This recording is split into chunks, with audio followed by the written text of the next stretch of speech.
You ask Tiger to solve. This deals with linear equations with one unknown. The final result is x equals 14. Let's solve it step by step. Simplify the expression. Expand the parentheses.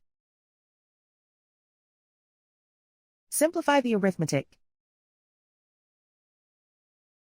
Group all x terms on the left side of the equation. Subtract 6x from both sides. Group like terms. Simplify the arithmetic. Group like terms. Simplify the arithmetic. Group all constants on the right side of the equation. Add 18 to both sides. Simplify the arithmetic.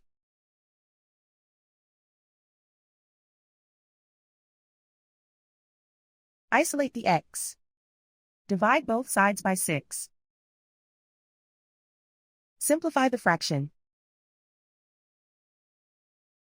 Find the greatest common factor of the numerator and denominator. Factor out and cancel the greatest common factor. And so the final result is x equals 14.